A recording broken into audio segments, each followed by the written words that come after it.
blank, underscore, blank. When a tall black man, disheveled and bearded, walked into the lobby of a 5-star hotel on a rainy night, carrying nothing but an old burlap sack. No one asked his name. No one looked into his eyes. All they saw was a homeless man. But then, he stood tall, looked the manager straight in the eye, and said, "This hotel used to be mine." People laughed, but just a few days later, they would cry. This is a true story about a man once imprisoned on false charges, erased from every official record, dragged out of the very place he helped build. And it's also a story about how he returned, not for revenge, but to reclaim justice, not just for himself, but for everyone who was ever told, "You don't belong here." Collision, a journey that spanned over 30 years. Candle, a worn notebook filled with truth. Balance scale, a battle fought without guns, yet powerful enough to bring an entire system to its knees. Are you ready to hear the truth? Because truth, when spoken at the right moment, can shake an empire. Let's begin. Blank, underscore, blank. The rain poured down over the city of Havenport as if it were washing away decades of buried sorrow, quietly.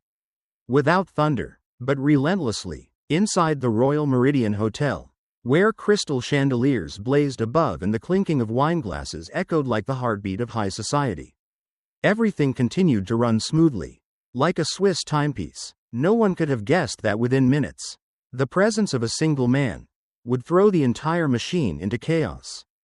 The glass revolving door spun open with a soft hiss. A tall black man stepped in, an old burlap sack slung over his shoulder. His worn-out shoes left damp marks on the marble floor. His faded coat was soaked from the rain, and his wet hair clung to his forehead, but his stride, silent and steady, held a gravity that made it hard to look away. In the lobby, VIP guests in tuxedos and evening gowns turned with visible discomfort. A ragged man had dared to enter this space? Whispers rippled through the air, sharp and slicing, like tiny knives cutting through a layer of pretentious dignity. Jade Robinson, the young receptionist, looked up from her computer screen. She had been trained to smile in any situation, but not for a guest like this. "Sir, I'm sorry, but," she began to step out from behind the counter when his voice rang out. Clear and deliberate, not the voice of a beggar. "This hotel belongs to me." No one laughed, not at first. Then the laughter came. First from Preston Blake, the service manager with slicked back hair and a meticulously knotted tie. "I'm sorry," you said. "What?" Preston tried to stifle his chuckle, but failed. "You're claiming to own the Royal Meridian?"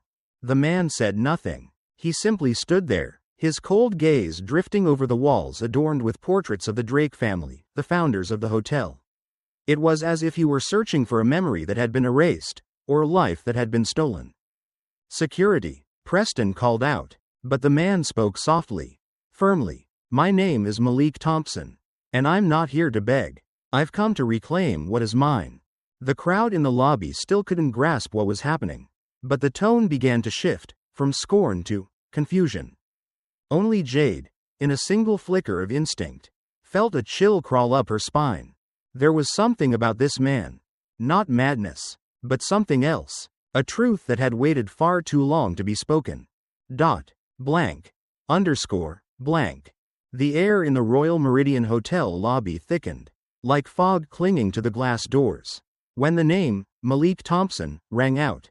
Not as an introduction, but as if a long-awaited verdict was finally being read aloud. "You know," Preston Blake said with a half-smirk, stepping toward Malik as if confronting a man playing some absurd fantasy. "People like you usually ask for a few bucks, not a 47-story building."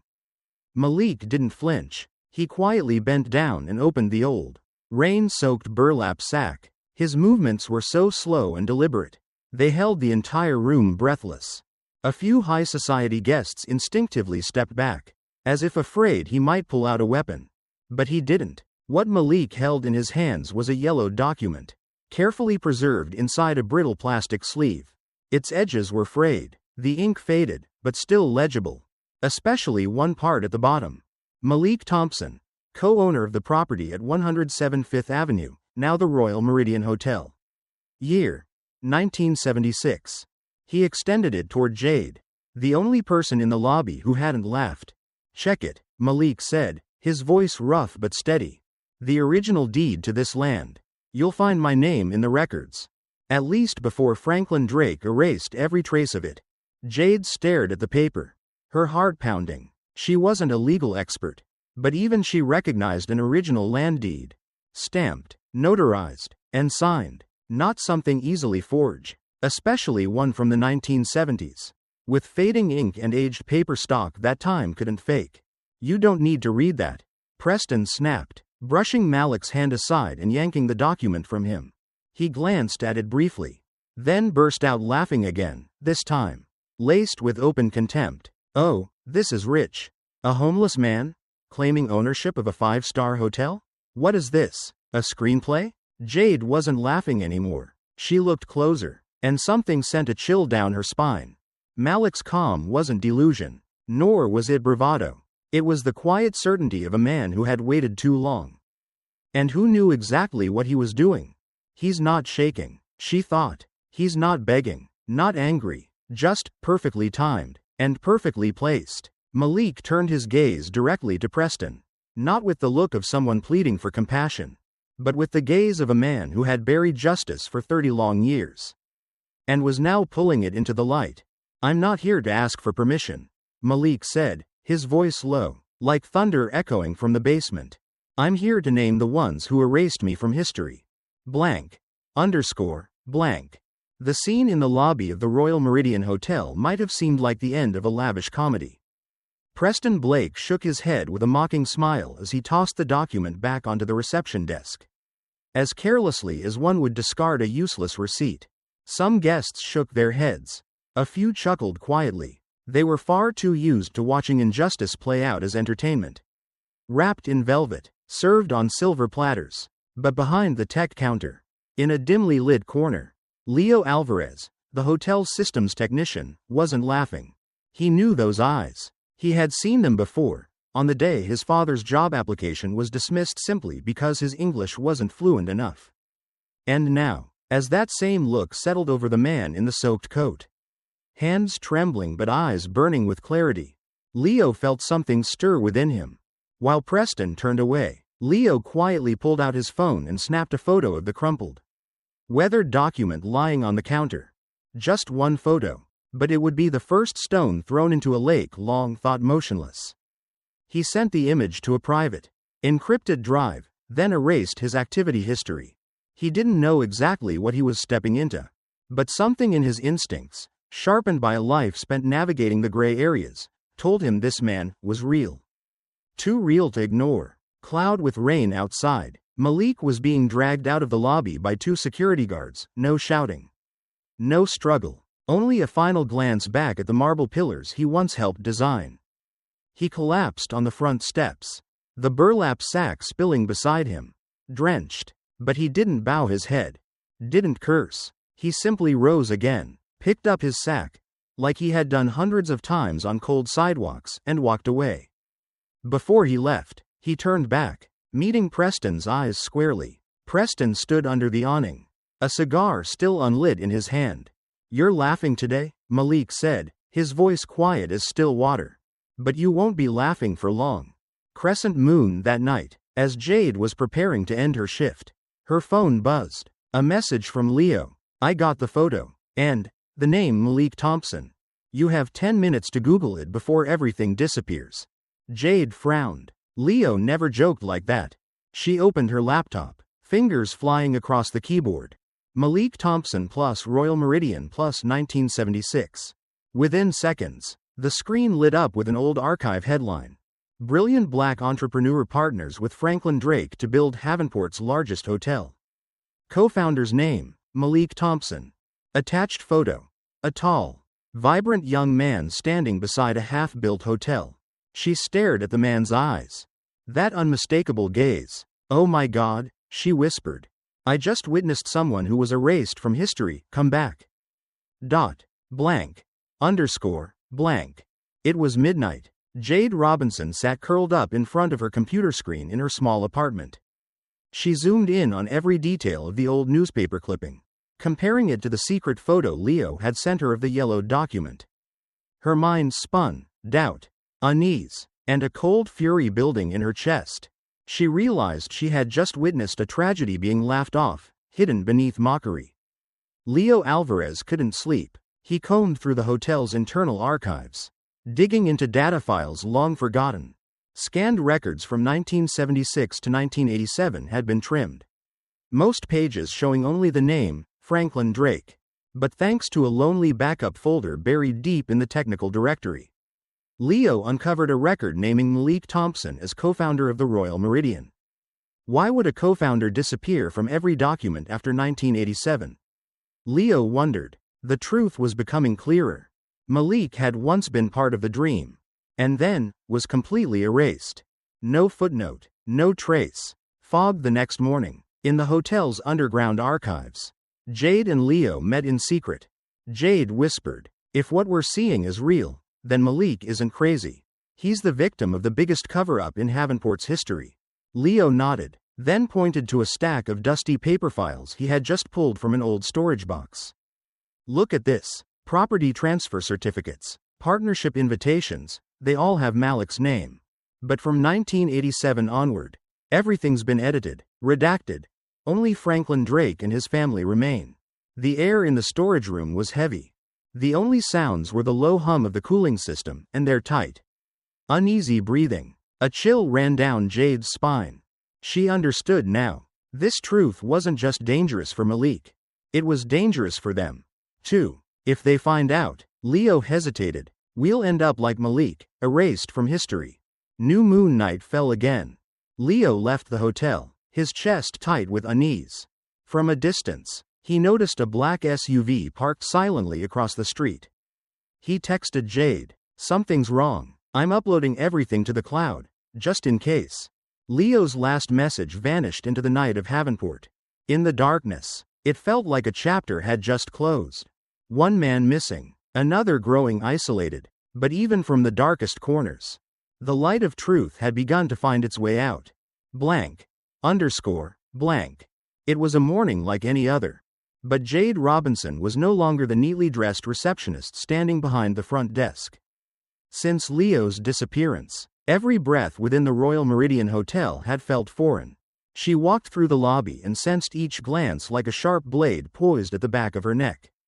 Fogged during her shift, as she bent down to retrieve the check-in log from the cabinet below. Her fingers brushed against a small piece of paper discreetly taped to the inside. She pulled it out, her heart pounding erratically. Written in black ink, in square, steely handwriting, were the words, "Some truths are best left buried. Don't dig them up." No name, no return address, no logo. Just a warning, clear enough to terrify, vague enough to make it useless to report to the police. Jade sat in silence, her hand clenched so tightly it turned white. She knew Leo hadn't disappeared for personal reasons. And now, she was officially on the list of people who ask too many questions. Crescent moon that night, after most of the staff had left the hotel, Jade did something she had never dared before. She entered the top-floor records archive, where original, undigitized documents were kept. The storage area lay behind a rarely used service corridor, shielded by a rusted metal door and lined with dusty filing cabinets. "Just a few minutes," she whispered to herself, slipping on thin gloves to avoid leaving fingerprints. She started with the 1985 to 1989 section, the years Malik had disappeared. One by one, she scanned contracts, letters, even financial reports. All showed signs of edits, omissions. But then, she found a hand-drawn property map, marked Malik Thompson and Franklin Drake 1976. A missing piece had finally fallen into place. They were partners. So what happened in 1987? Her phone buzzed in her pocket, an internal hotel number. She answered. A deep, unfamiliar male voice spoke, with no introduction. "Walk away, before you end up like Alvarez." Click. The call ended. She stood frozen in the dark room. Not just from fear, but because she now understood. There was no turning back. As she stepped out of the archive room, she nearly collided with James Halvorson, head of security. His expression was disturbingly calm. Working late, Miss Robinson? I was just cleaning up some files. Careful up there, James said slowly. Those upper floors, slippery when no one's around. It wasn't a warning. It was a message. A gentle nudge. Right before someone pushes you off the edge.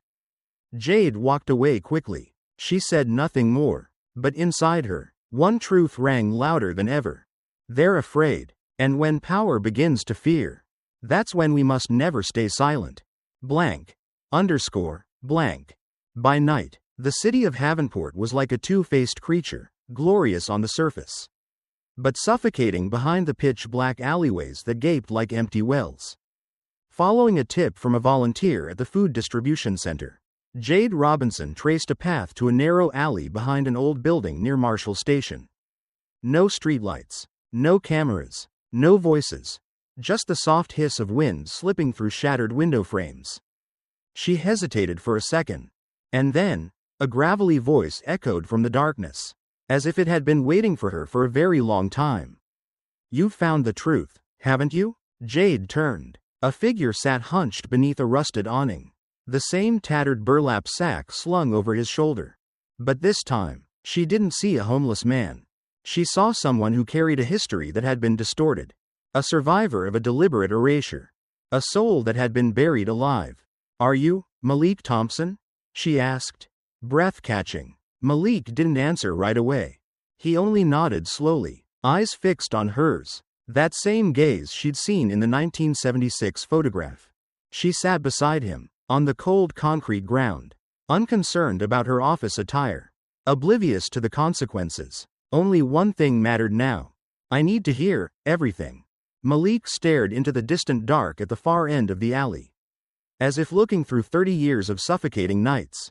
In 1976, Franklin Drake and I bought this land with a dream, to build something iconic.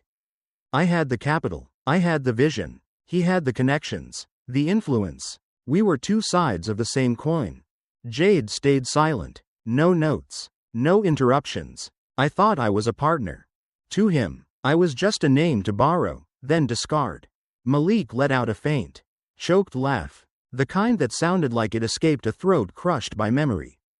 In 1987, Franklin had the records falsified. They came to my house at 3 a.m. Dragged me out in front of my wife.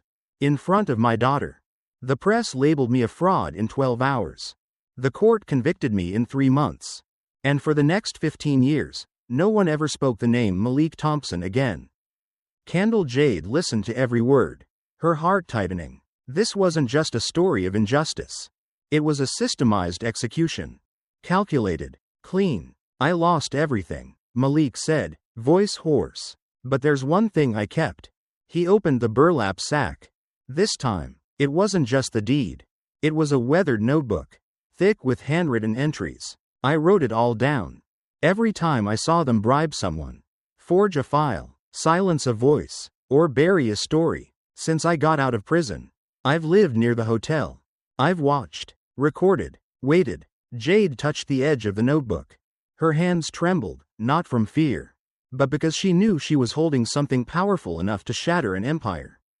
Milky Way, the night wind howled through the broken spaces of the city. But at the end of that alley, a quiet alliance had formed. No vows, no signatures, just one shared look, and a whisper, barely audible. If you dare to come back and demand justice, then I'll walk with you. To the end. Blank. Underscore. Blank. Near midnight, Malik and Jade quietly left the alley behind Marshall Station.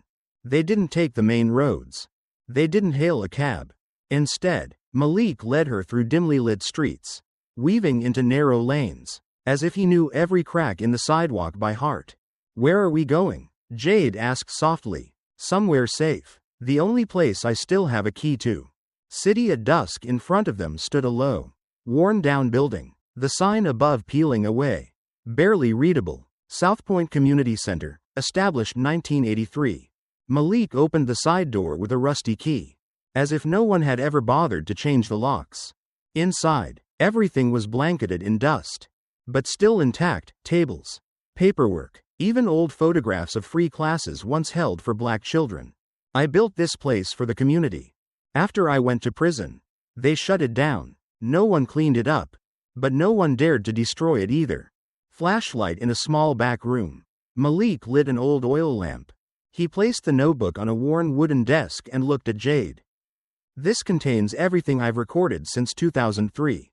Everything I saw. Everything I heard. Men are arriving at the hotel in the dead of night. Thick envelopes passed in swift hands. Employees fired for seeing something they shouldn't have. Jade turned the pages. The handwriting was meticulous. Not the scribbles of a madman, but the steady hand of someone who had used silence like a blade, peeling back the layers of pretense to reach the truth.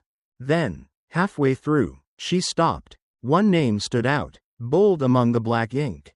Harrison and Bloom LLP, Drake's private attorneys, appeared secretly with James Halvorson, head of security, on the night of the 12th of March 2019. Next to it, a sketch. A hand-drawn map of the hotel's basement, with one room circled in red. Hidden records, not in the official system. Light bulb? What is this?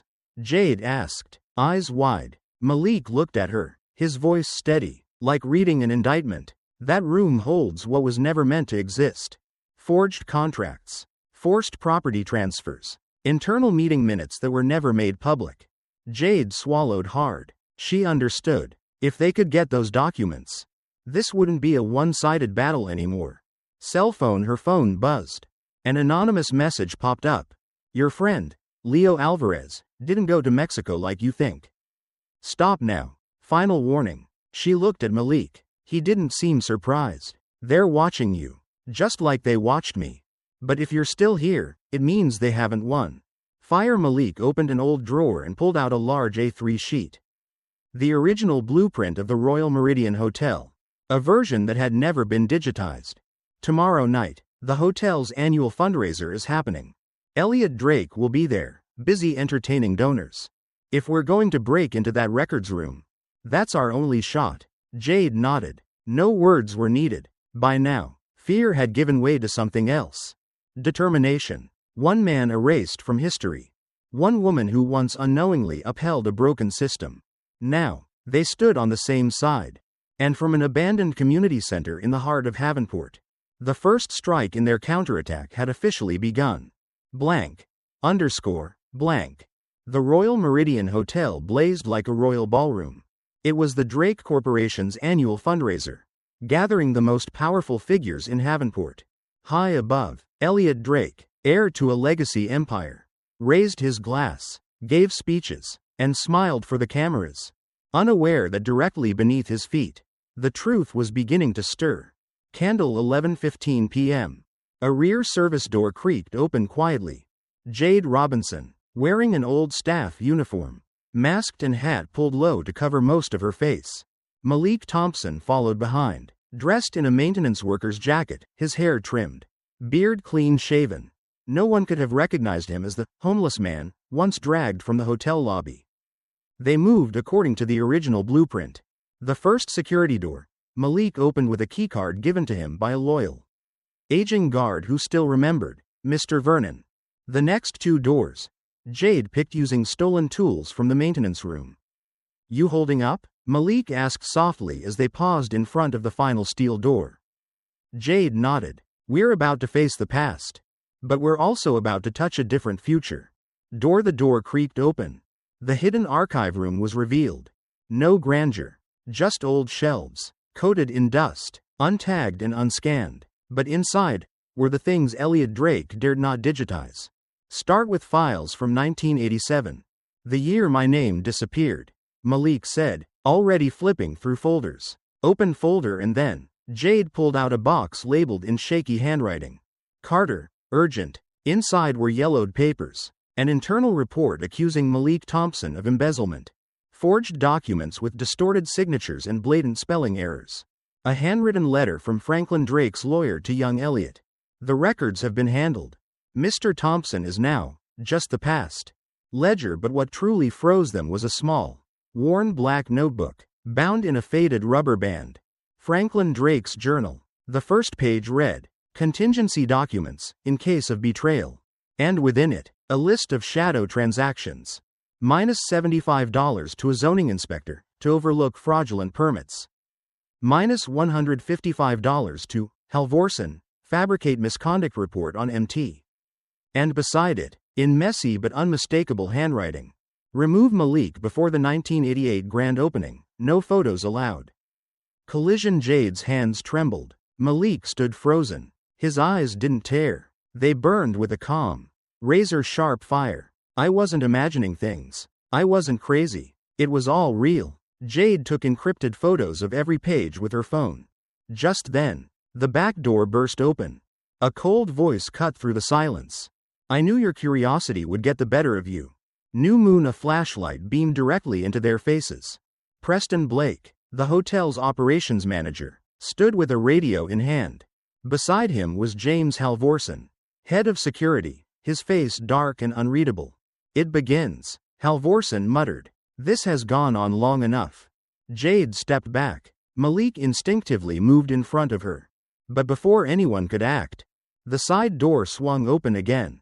Mr. Vernon appeared, holding nothing but a mop handle, but with eyes that burned with moral clarity. Step back, James, he growled. I've waited 30 years for this moment. A tense silence. Then, whack, the mop struck Preston's neck. He dropped like a sack of rice. Halvorsen panicked, reaching for his radio. But Malik was faster. He knocked over a full shelf of files, blocking the way. Run, he barked. In the darkness, with internal alarms beginning to howl, Malik, Jade, and Mr. Vernon dashed toward the emergency exit, carrying the black notebook with them. Behind them, power had begun to panic, and the truth had finally escaped. Blank. Blank. Night stars. 11:55 p.m. The hotel's internal alarms blared in staggered pulses. None of the gala guests upstairs had any idea what was unfolding beneath the ballroom floor. Only those involved knew they had just broken one link in a chain of lies spanning more than 3 decades. Revolving light. Jade, Malik, and Mr. Vernon raced through the emergency stairwell, carrying the black notebook, copied documents, and the full identity of the orchestrator.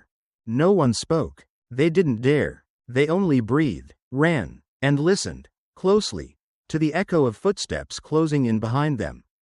1 floor, 2 floors. On the third, James Halvorsen appeared with 2 plainclothes guards, stun batons in hand. Stop, or we'll drag you out, Halvorsen snarled. No one stopped. Malik shoved Jade ahead and turned back, using both arms to push a metal rack down, blocking the path. The fire in his eyes wasn't that of a fugitive, but of a man who would stand so that those after him could keep going.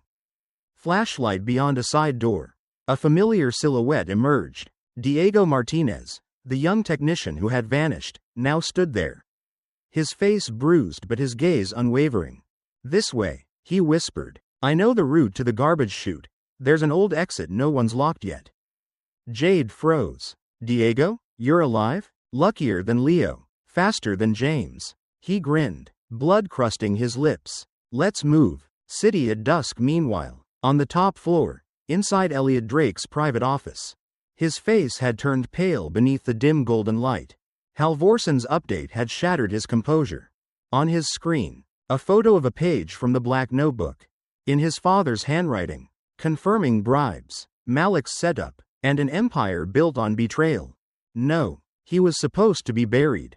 Elliot muttered, crushing his wineglass until it shattered in his hand. A panicked assistant burst in.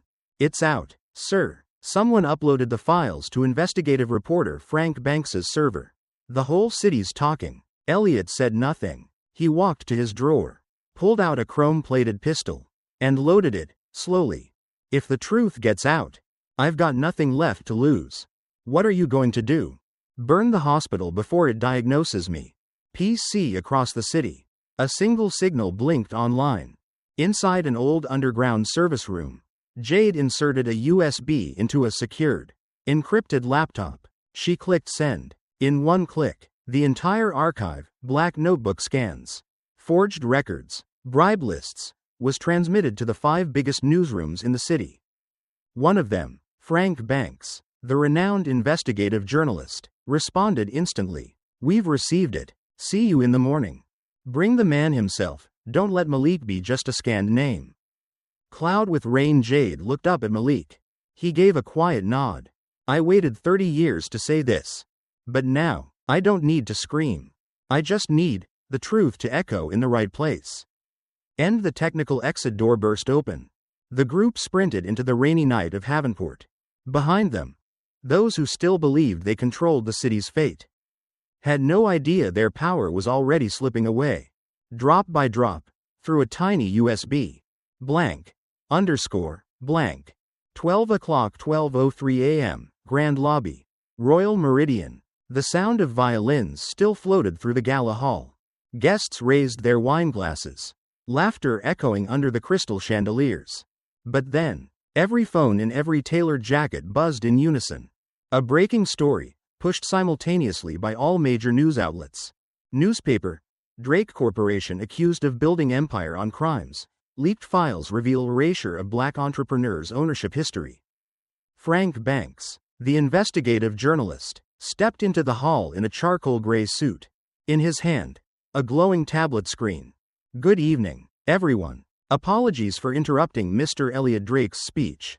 But it seems tonight's address has been replaced with something a little more truthful. He raised the screen, and in the center of the grand ballroom, before more than 200 influential guests, a synthesized voice rang out. Excerpt from Franklin Drake's Journal 1987. Paid another $150K to remove Malik before media coverage. He's too smart. Must erase him from all records. Elliot will inherit everything, so long as no black face clouds the press image. Tornado. A shockwave swept through the room. Glasses slipped from fingers, crashing to the marble floor. Elliot's face turned as pale as ash. Stop this. It's lies. Fabricated, he shouted. I'll sue every last one of you for defamation. But his words were drowned out by the slow creak of the grand entrance doors. Footsteps echoed across the marble floor. Malik Thompson, in a dark, sharp suit, hair neatly combed, back straight. No one recognized him as the man once been dragged from this very lobby. And then, some did. They remembered that gaze, from an old 1976 photo of the hotel's founding. No way. That's Malik Thompson? He's alive? What did they do to him? Malik stood in the center of the hall, the spotlight cascading over him. He looked straight at Elliot, not with hatred, but with the commanding clarity of a man who no longer feared erasure. For 30 years, I waited for an apology. But tonight, I don't need it. I have the evidence. And this entire city is watching. Revolving light. The glass doors swung wide open. The FBI stormed in. Leading them, Agent Harrison, stern-faced but composed. Elliot Drake, you are under arrest for fraud, destruction of evidence, conspiracy to commit corporate misconduct, and witness intimidation. Elliot thrashed. No, you can't. I'm a Drake. This city exists because of us. Malik stepped closer and whispered. This city exists despite you. And now, it will thrive without you. Movie camera lenses from every major outlet turned toward Malik. He didn't flinch, didn't lower his head. He simply walked toward the podium. The very one Elliot had abandoned less than 10 minutes earlier. My name is Malik Thompson. I am the co-founder of the Royal Meridian Hotel. And tonight, after 30 years of being erased, I declare, I have returned, not for revenge, but for justice, for me, and for everyone ever written out of history because they were born the wrong color. Camera with flash. The ballroom stood still. Then, a soft ripple of applause. From the elders, from the black community, from those once excluded from VIP lists simply because of their name. Jade Robinson stood backstage, eyes glistening with tears. Diego gave her a quiet nod. They had done it. Not with guns, not with power, but with truth, persistence, and the courage to never look away. Blank. Underscore. Blank. Sunrise. 3 weeks after the gala night, Havenport's media still hadn't cooled down. The name Malik Thompson blanketed the entire city, no longer mocked as the homeless man who claimed a hotel, but now hailed as newspaper, the founder buried for 3 decades, now a living symbol of justice restored. Round pushpin. Royal Meridian Hotel now bears a new name, the Thompson House. The facade still retains its classic architecture, But inside, Malik had all the portraits of the Drake family taken down. In their place stands a wall called the Wall of the Erased, engraved with the names of hundreds of black entrepreneurs, indigenous leaders, immigrant women, all once wiped from ownership records by a system of discrimination. Classical building, the ground floor was transformed into a public space. A small library containing the entire investigation archive, a free workshop hall for small businesses, and an exhibit titled The Forgotten History, featuring the original black notebook, displayed in a glass case, under a single caption, "Truth needs no weapon, only to be preserved." Briefcase Malik turned down every offer from major corporations to buy the hotel. He said on national television, "If I just took the money and disappeared, I'd be no better than the people who tried to erase me. Instead, I choose to stay, to tell the story of those who were once forced into silence." Woman office worker Jade Robinson is now the director of community initiatives at the Thompson House. She oversees youth programs for black teens, organizes free legal clinics, and teaches workshops on land and intellectual ownership rights for those once dispossessed. She declined all offers from top corporate law firms. "I've seen what happens when power is misused. Now, I want to teach people how to protect what's theirs before someone else tries to take it." Technologist medium skin tone Diego Martinez was awarded a full scholarship in investigative journalism. His very first piece was titled, "The Memory Wall: How to Ensure No One Gets Buried Again."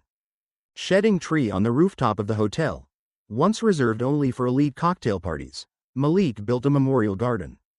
There, a single black stone plaque bears this inscription: "This is for those who were once pushed out the door, but still dared to return and knock again. Blank. Underscore. Blank." Calendar 3 months after Elliot Drake's arrest, the Havenport Regional Supreme Court opened a landmark trial. Malik Thompson versus Drake Holdings Inc., a lawsuit to reclaim ownership, assets, and personal dignity stolen over 3 decades ago. Classical building, the courtroom was packed, national media, powerful attorneys, and members of the black community who had once been Malik's business partners, classmates, or mentees. Jade Robinson sat in the front row, with Diego beside her, notebook in hand like a true journalist. As for Malik, for the first time in his life, he entered the courtroom not as a defendant, but as a plaintiff. He demanded back the name that had been taken from him. Mike, when invited to speak, he didn't look at the judge. He turned to the audience. "I'm not standing here to see someone go to prison. I'm standing here to prove that truth doesn't die with time, as long as we dare to keep it alive." Open folder, the black notebook. Preserved evidence, living witnesses, including Martha, Franklin's former secretary, and Diego's technical archives formed an airtight case. Drake Holdings lawyers couldn't poke a single hole. By day 4, they offered an out-of-court settlement of $15 million. Malik replied with just one sentence: "I don't want money. I want my name put back where it belongs." Loudspeaker. And on the 7th day, during sentencing, the Chief Justice addressed the court. "This court rules. Malik Thompson is the lawful co-founder of the Royal Meridian Hotel. Drake Holdings is guilty of asset theft, document fraud, defamation, and obstruction of justice. Full ownership of the hotel is restored to Mr. Malik Thompson. Elliot Drake, sentenced to 12 years in prison." Party popper outside the courthouse. Hundreds had gathered since dawn. As Malik walked through the gates, the crowd erupted into thunderous applause. Not the celebration of someone's fall, but the homecoming of a man who had returned from the dungeon of history. Old man and elderly man stepped forward and placed an old black and white photo in Malik's hands. A picture of them together at the hotel's groundbreaking ceremony. He whispered, "I didn't dare to speak back then. Today, thank you for surviving long enough to come back." Camera with flash, the photo of Malik standing tall in the crowd, holding up the court verdict, became the front page image across major newspapers. Beneath one unifying headline: "No one is forgotten, if we still remember to say their name." City at dusk that evening. At the Thompson House, Malik stood on the rooftop, the same place once reserved for VIPs. Now, it is open to the public every weekend, free of charge. Jade joined him, holding out a new architectural draft. "I think It's time we expand. Into what? Malik asked. Into a training center, for those who were once denied. We won't just tell the story. We'll teach them how to write their own. Malik gazed out over the city. The same city that once rejected him, erased him, now listening. He smiled. And if they ask how I survived all this, just tell them, because I didn't die in silence. Blank. Underscore. Blank. This is not just the story of Malik Thompson. It is the story of all those who were ever forgotten, pushed out of rooms where they rightfully belonged. It's a reminder that truth can be hidden, but it can never be killed. And that each of us, when we dare to stand, when we dare to walk against the wind, can become the spark that helps rewrite history. Truer, fairer, and brighter. Speech balloon. Have you ever been judged unfairly? Ever witnessed someone being denied a chance because of how they look, where they come from, or the color of their skin? Share your story in the comments. Because maybe, just maybe, your story could become the light that helps someone else not give up. Loudspeaker. And if you believe that every person, no matter how many times they've been rejected, deserves a second chance, then like, share, and subscribe, so you don't miss more stories like this, stories that shake injustice, stir hope, and inspire change. Sparkles. Because justice doesn't start in a courtroom. Justice begins when one person dares to speak.